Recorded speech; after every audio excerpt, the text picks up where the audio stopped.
it. And then I'm going to tell you why I ended up crying today as I was thinking about all this stuff that I'm going to talk to you about.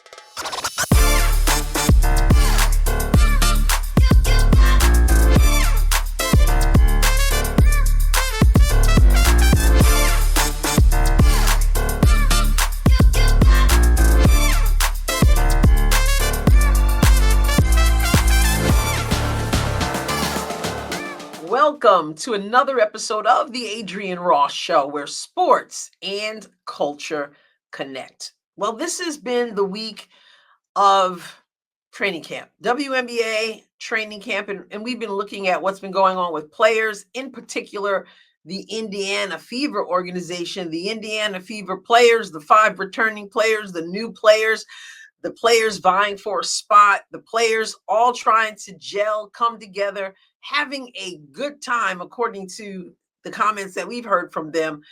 And that's wonderful.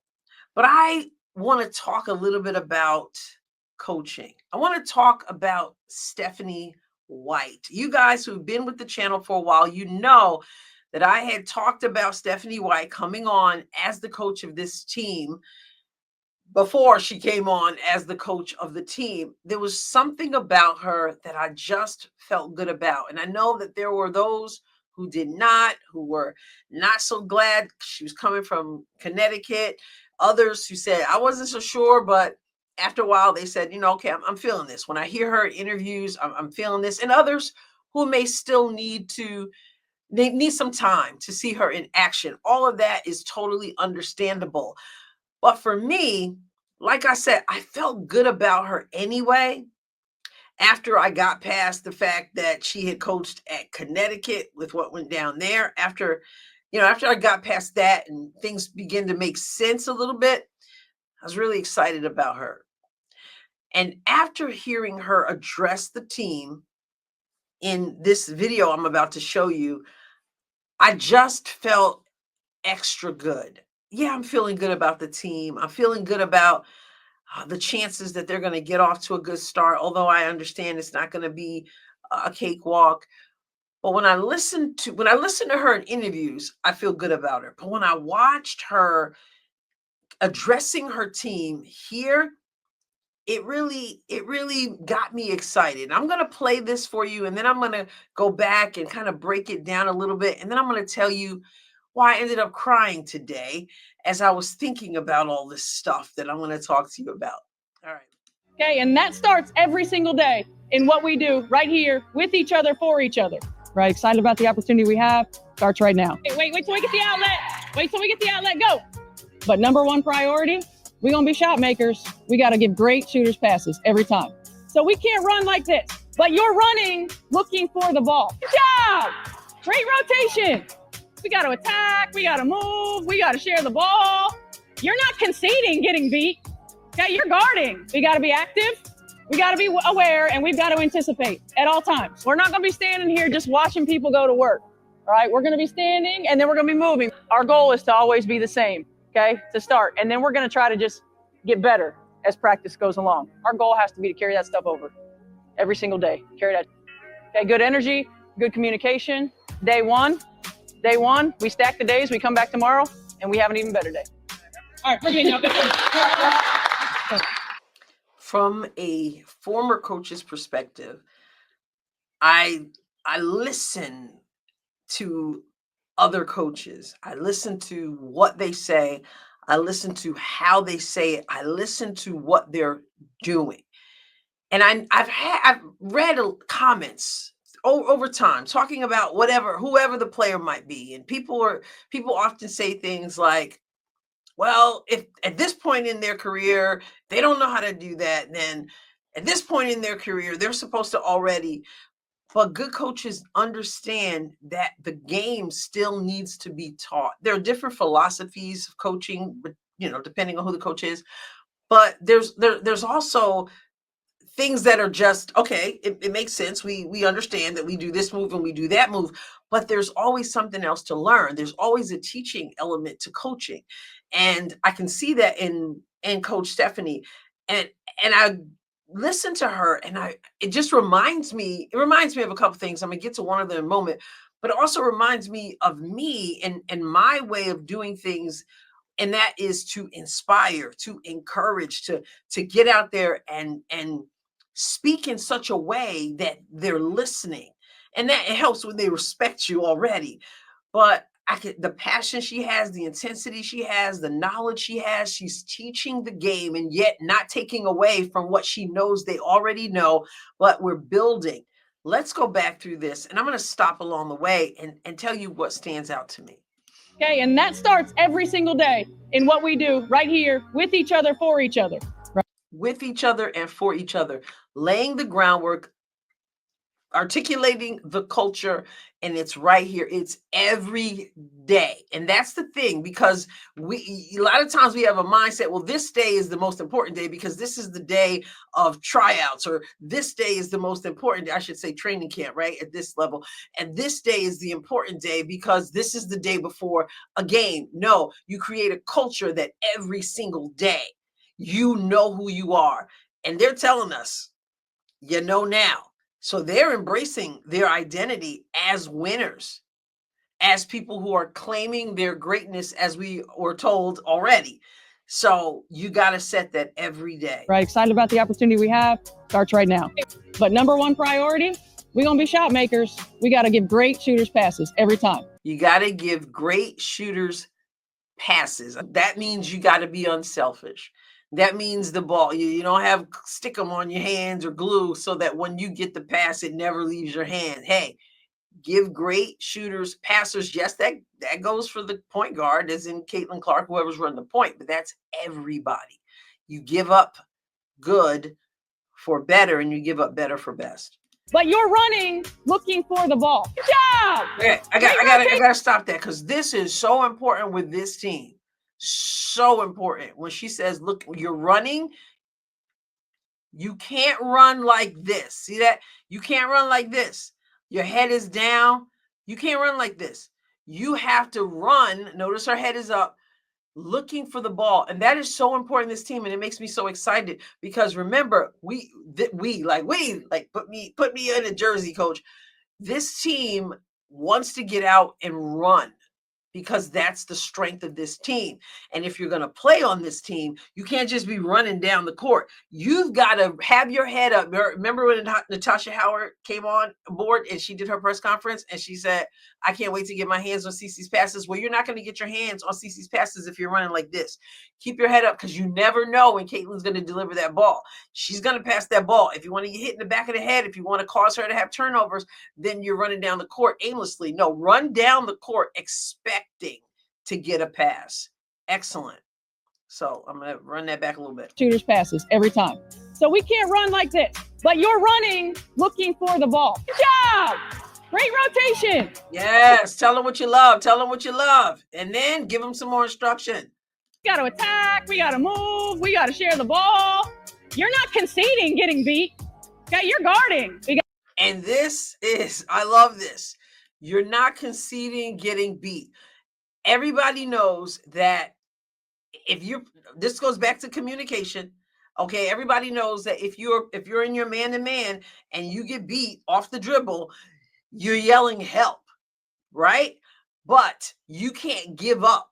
A lot of times people are like, well, I'm just going to call help. No, the more you can keep your person in front of you, the less we've got to help, which compromises us in other areas of the floor. So you're not conceding. You're not giving up. You're guarding. That means play defense. Don't expect people to bail you out all the time. Don't concede, well, I can't guard this person. Oh, she got by me. Oh, no. Guard. Getting beat. Okay, you're guarding. We got to be active. We got to be aware, and we've got to anticipate at all times. We're not going to be standing here just watching people go to work. All right, we're going to be standing, and then we're going to be moving. Yes, no standing in the corner. Our goal is to always be the same, okay, to start. And then we're going to try to just get better as practice goes along. Our goal has to be to carry that stuff over every single day. Carry that. Okay, good energy, good communication. Day one. Here it is. Good communication. You guys know what I said. Good energy, good communication, and over communicate. Communicate. Good communication. Day one, we stack the days, we come back tomorrow, and we have an even better day. All right, we're getting y'all. Bill, because the WNBA is really not set up. It's not conducive for success early in the season. I mean, listen, they're playing a preseason game. They just started on Sunday, so it's not really set up for optimal activity. Optimal performance is what I'm looking for. So you're gonna have to be quick. You're gonna have to build, and like she said, intensity, energy, communication, not being selfish, looking for the ball. This team wants to run, but as we've been seeing in the training camp footage that we have, they're working on defense as well, which of course is what's going to help you be able to get out on the break and run with your head up so that you can get a pass, and always anticipate and don't be standing in the corners. We're going to be moving. And now let me tell you why I got teary-eyed. Let me rephrase it. I didn't get teary-eyed. I cried. Just as I was listening to Stephanie White and how she addressed the team, the passion she has, the knowledge she has, it made me think of someone that I regard as who was an amazing coach who passed away all too soon from early onset dementia. If you know me, I'm talking about Coach Pat Summitt, Coach Tennessee, just a phenomenal champion. Players like Candace Parker, Shamika Holtzclaw played for her, Tamika Catchings, of course, and at one time they won 3 championships in a row. Just phenomenal. But she passed away early, I believe 2016, and I just had so much respect. She's probably the only coach that I could look at and say that I had the utmost respect for. It affected me in such a way. I modeled my coaching after her. I mean, I already had passion for the game, but I watched her coach, and it just stirred something in me. The way not only she knew the game, but the way she loved her players. She was tough as nails. If you know Coach Summitt, tough as nails. All she had to do is give you that icy stare. Everybody knew the stare. Coach Pat Summitt. And yet she loved them so much, and they loved her. And she'd have them over to her house, and they were family. And like I said, I modeled my coaching after her. I would dream of shadowing her, like having a day to shadow. And when I say dream, I mean literally. Like I literally would go to sleep. I remember going to sleep and dreaming that I had opportunity to shadow her. Coaches like that are just, I mean, I'm like speechless, because coaches like that are just special to the game. And I don't want to say like special, like Stephen A says, but they really are special to their players, to the game, to the program. I just wonder how she would have approached or thought about how things have shifted so quickly in the collegiate game. Coach Pat Summitt. So I got all emotional as I watching Coach Stephanie White. Made me think about Coach Summitt. Not that they're on the same level in my mind or in my heart, but it just reminded me of her for some reason. It made me think about her, which made me just bawl, because I watched the old clip. I'm going to show you a little bit, and I thought that she's gone.